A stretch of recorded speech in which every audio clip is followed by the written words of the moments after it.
Week in Fish and Wildlife, sponsored by your local Montana Toyota dealers.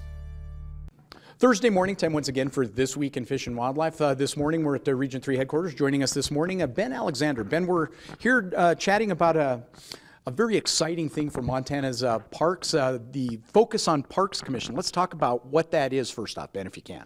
Sure. Last month, the governor convened through an executive order a Parks in Focus Commission to look at the state of our state parks and to chart a path forward for our state parks in Montana. Specifically, the governor asked us to look at funding for parks, new partnerships that can support parks, and constituency development for parks. The thing that I think is really interesting about that, Montana's a big state, it's a diverse state, as are its state parks. That's going to be an interesting project, I would think, is looking at everything from Flathead Lake to Makoshika to Headwater State Park, Lewis and Clark. They're so different. How are you going to bring all of that together? Well, it's a challenge. You know, we have 54 state parks in Montana, all from eastern Montana to western Montana, as you suggested. And we have water-based parks, history-based parks, tribal culture-related parks, outdoor recreation-focused parks. And there's a tremendous diversity there, but they all face one challenge right now, in that they're loved by Montanans and visitors to Montana, but the funding has not increased with the use and the love of our parks. And our staffing levels are not increasing as our visitation increases.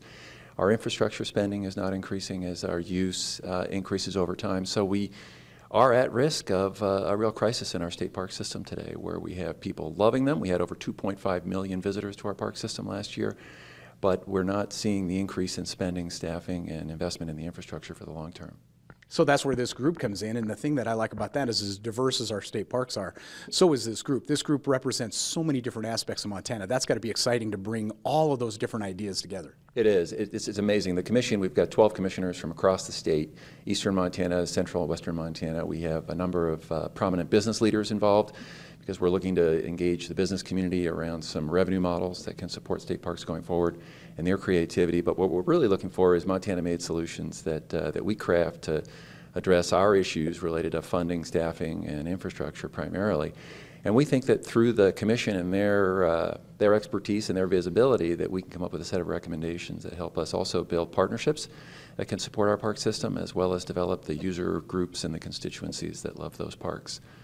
You go into this with any kind of preconceived ideas, or is it wide open, because it's such a, I mean, it's a big topic in one respect, but you know, your focus is fairly narrow. You go into this with any ideas how this is going to go? Well, I think here's the deal.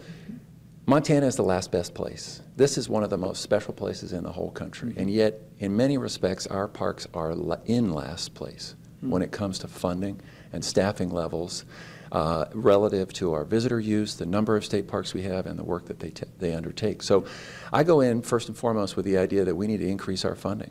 So we're going to be looking at everything from public solutions there to private solutions. We're going to take a look at legislative, public initiatives, concessionaire models, and all of the rest of it. And we know ultimately that we've got to engage businesses and the Montana public to make this work. And we have to get this right, because we've got parks across our state, and these parks are economic engines for Montana and the communities adjacent to them. And I really do believe that if we can have some statewide solutions and then some local solutions and ownership around our state parks, we can make this work. Well, that's perfect. The work's about to begin, and we're going to continue to check in with you. Ben, thanks for joining us this morning. This Week in Fish and Wildlife was sponsored by Toyota.